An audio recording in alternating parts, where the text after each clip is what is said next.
Episode 15 Attack on Titan The Final Season sudah dirilis 22 Maret kemarin, bersamaan dengan episode 14 yang sedikit terpotong penayangannya akibat gempa di Jepang.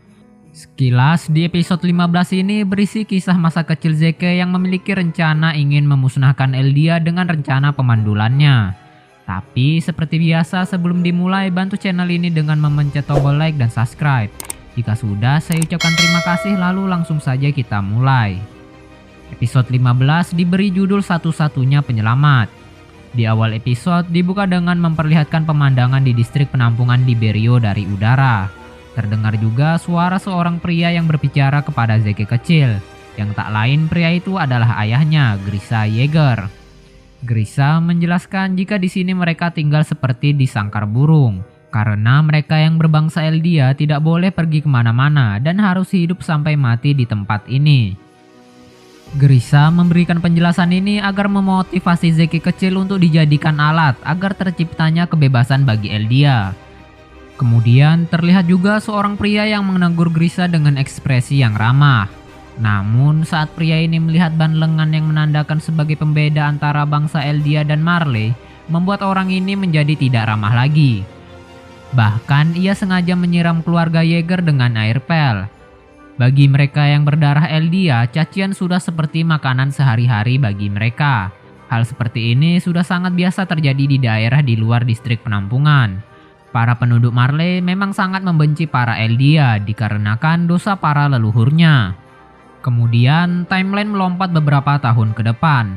Zeke remaja kini berjuang keras untuk membuktikan dirinya layak menjadi pejuang Marley. Namun hal itu tak mudah karena Zeke remaja harus jatuh bangun saat latihan. Sementara di sisi lain terlihat juga Magat dan seorang pewaris Titan Shifter sedang mengobrol sambil memperhatikan para kadet baru yang sedang berlatih. Kemudian perhatian mereka teralihkan saat melihat Zeke yang tampaknya sudah sangat kelelahan dalam menjalani latihan. Lalu saat pulang, Zeke dijemput oleh ayah ibunya yang selalu mendukungnya menjadi pejuang Titan Shifter. Di sini ibunya memberitahu jika Zeke memiliki kekuatan spesial. Ya, kalian pasti sudah tahu jika si Zeke adalah keturunan bangsawan dari darah ibunya.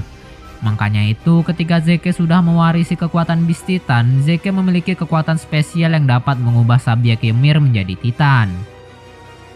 Setelah sampai di rumah, Zeke dititipkan dengan kakek neneknya karena ayah dan ibunya Zeke akan melakukan suatu pekerjaan di suatu tempat. Di malam itu, Zeke belajar dengan kakeknya mengenai sejarah tragedi Lago yang telah terjadi 1200 tahun silam. Lago di sini merupakan nama sebuah kota yang dihancurkan dalam sehari oleh kekuatan Titan. Akibat dari kejadian itu, 20.000 orang Marley terbunuh oleh Kekaisaran Eldia. Dan penduduk Lago yang berhasil selamat, mereka mengungsi ke Gurun Gersang. Akan tetapi, Kekaisaran Eldia telah menempatkan Titan di rute perlarian mereka. Jadinya ketika pagi telah tiba, Titan-Titan itu menjadi aktif dan membunuh mereka semua. Mendengar cerita itu, Zeke sudah bisa menarik kesimpulan jika banyak yang telah terbunuh oleh kejadian itu. Dan generasi yang sekarang mau tak mau harus menembus dosa para leluhurnya. Kemudian karena waktu sudah larut malam, Zeke diminta untuk tidur dan mengakhiri pembelajaran malam itu. Kemudian saat berdiri, Zeke melihat foto bibinya, yaitu Faye yang telah wafat karena dibunuh dengan kejam oleh Marley. Keesokan paginya, Zeke kembali berlatih di sekolah. Namun saat sesi latihan berlangsung di kelas, Zeke melakukan sedikit kesalahan yang membuat Magat kurang puas. Dengan ekspresi yang murung pun, Zeke pulang ke rumah. Lalu di dalam perjalanannya, ia melihat seorang ayah dan anak yang bermain bola layaknya keluarga normal. Yang tentu saja hal ini membuat Zeke iri dan ingin merasakan kehidupan layaknya keluarga normal. Lalu ketika sudah sampai di rumah, Zeke berniat mengajak ayahnya untuk bermain sebentar dengannya. Namun ayahnya yang tidak peka dan terlalu sibuk dengan pekerjaannya malah menyuruhnya untuk belajar lebih banyak. Cerita yang sebelumnya diajarkan oleh kakeknya ternyata berbeda dengan yang diajarkan oleh ayahnya.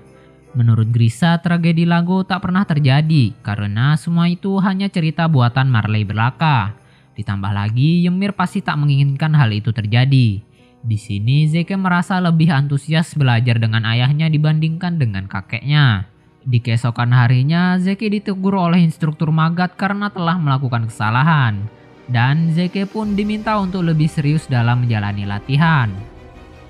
Lalu di saat perjalanan pulang, barulah untuk yang pertama kalinya Zeke bertemu dengan sosok yang dapat menggantikan peran ayah yang selama ini ia inginkan.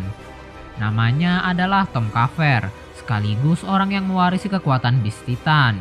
Namun karena kekuatan Titannya tak terlalu berguna, Tom lebih memilih menjadi ilmuwan yang berfokus meneliti para Titan.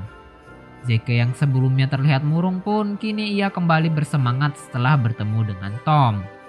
Di saat sampai di rumah, Zeke sangat ingin menceritakan pengalaman hebatnya karena baru saja bertemu dengan salah satu pejuang Marley. Namun saat sudah di rumah, orang tuanya malah bertengkar dengan Grace. Mungkin kalian tidak asing lagi dengan nama Grace, karena Grace adalah kakek atau paman dari Falco dan Colt. Di sini orang tuanya dan anggota restorasi Eldian yang lain menaruh beban yang sangat berat kepada Zeke agar ia menjadi pewaris Titan. Lalu rencana mereka yang telah dibuat akan berjalan sesuai rencana. Makanya itu saat latihan Zeke merasa sangat tertekan dengan beban berat yang dia pikul. Walaupun Zeke sudah berusaha sekuat tenaga, namun ayah dan ibunya tetap merasa tak puas dengan Zeke. Bahkan di rumah orang tuanya kembali berdebat karena Zeke telah dinilai gagal untuk menjadi pewaris Titan. Keesokan harinya Zeke kembali bermain dengan Tom. Sambil bermain, Tom menceritakan alasannya menjadi pejuang Titan Marley, yaitu karena ia sangat ingin meneliti kekuatan Titan, terutama dengan apa yang terjadi dengan leluhur mereka yaitu Ymir. Kenapa ia bisa memiliki kekuatan Titan? Sewaktu Zeke berjalan di sebuah lorong, Zeke mendengar obrolan polisi setempat yang telah mengetahui informasi tentang fraksi pemberontak kebebasan Eldia. Untuk itu, Zeke memperingati kedua orang tuanya agar tidak melakukan hal berbahaya seperti menjadi bagian dari pemberontak. Karena kalau mereka ketahuan, mereka akan dikirimkan ke Pulau Paradis lalu diubah menjadi Titan. Lalu ketika Zeke menyinggung tentang bibinya Faye, ayahnya pun menjadi sangat marah. Untuk menghilangkan rasa kesedihannya, Zeke bercerita kepada Tom jika kedua orang tuanya merupakan bagian dari restorasi Eldia. Di sini Zeke juga mengucapkan kata-kata terakhirnya jika ia harus berakhir menjadi Mindless Titan. Namun sebelum pergi, Tom menyarankan Zeke agar melaporkan kedua orang tuanya sendiri. Karena itu satu-satunya cara untuk menyelamatkan dirinya dan kakek neneknya agar tidak dieksekusi. Zeke dengan berat hati pun melaporkan kedua orang tuanya. Dan semua anggota restorasi Eldia mereka pun berakhir menjadi Mindless Titan. Kecuali ayahnya karena ia diselamatkan oleh Eren Kruger. Setelah peristiwa itu beberapa tahun sudah terlampaui. Di sini Tom sudah merasakan jika umurnya sudah tak lama lagi. Karena ia mulai merasa sakit-sakitan. Di sini Tom menceritakan kemampuan kekuatan Founding Titan yang tak hanya mampu memanipulasi ingatan. Melainkan kekuatan Founding Titan juga mampu mengubah susunan tubuh subjek Ymir. Dikisahkan 600 tahun yang lalu terjadi sebuah wabah yang berhasil membunuh banyak orang dan menurunkan populasi manusia. Namun suatu hari wabah itu tiba-tiba saja menghilang dari subjek Ymir. Diduga hal itu bisa terjadi karena kekuatan Founding Titan yang mampu mengubah susunan tubuh subjek Ymir. Sehingga mereka menjadi tahan dari wabah. Termasuk subjek Ymir merupakan bagian dari Founding Titan itu sendiri. Kemudian di benak Zeke terpikirkan rencana untuk memandulkan para subjek Ymir. Jadi dalam waktu 100 tahun dapat dipastikan bangsa Eldian akan musnah. Mendengar itu Tom teringat dengan tindakan bodohnya dulu. Yang mana Tom dulu menyembunyikan identitasnya sebagai Eldian. Jadi ketika istrinya mengetahui jika Tom adalah berbangsa Eldia, membuat istrinya kecewa lalu bunuh diri bersama anaknya. Dan jika di sini kalian teliti, kalian akan melihat beberapa Easter egg. Contohnya adalah domba ini. Pasti membuat pembaca manga sudah sangat tidak asing lagi. Lalu terlihat juga dua boneka yang berada di dalam kotak, yang sekilas mirip dengan sosok Eren Yeager dan sosok Zeke Yeager. Lalu Zeke bertekad untuk menjadi pewaris Beast Titan. Akan tetapi ia berkorban bukan untuk Marley, melainkan untuk membebaskan rakyat Eldia dari penderitaan.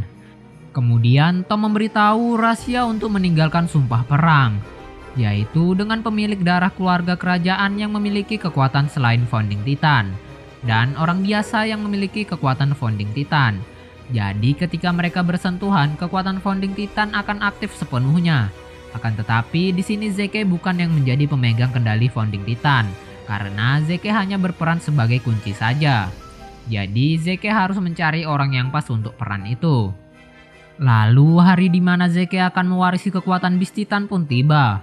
Di sini Tom sangat berharap banyak dengan Zeke Yeager karena Tom akan selalu mengawasinya. Lalu scene berpindah di dekat dermaga Pulau Paradis. Tampaknya ini merupakan timeline setelah season 2 kemarin. Di sini Rainer dan Bertolt memberikan informasi selama mereka berada di Paradis. Mereka menjelaskan jika Eren adalah pewaris dari Attack Titan dan Founding Titan. Namun saat mendengar ayahnya yang masih hidup saat dikirim ke Pulau Paradis membuat Zeke sangat syok. Makanya di akhir season 3 kemarin Zeke berpesan akan menyelamatkan Eren dari pengaruh cuci otak ayahnya. Lalu scene kembali saat Zeke bertemu dengan Eren di Liberio. Di sini Zeke menjelaskan rencana pemandulannya dan kesimpulannya di sini Eren pura-pura setuju dengan rencana Zeke karena di sini Eren sudah mempunyai rencana sendiri. Kemudian kembali dengan timeline sekarang. Di sini Zeke telah terbangun dari pingsannya setelah dicincang oleh Kapten Levi. Lalu hal yang tak terduga kembali terjadi karena Zeke bertindak di luar akal dengan meledakkan tombak petirnya. Kapten Levi yang sangat dekat dengan radius ledakan pun terhempas ke udara dan episode pun berakhir dengan gantung.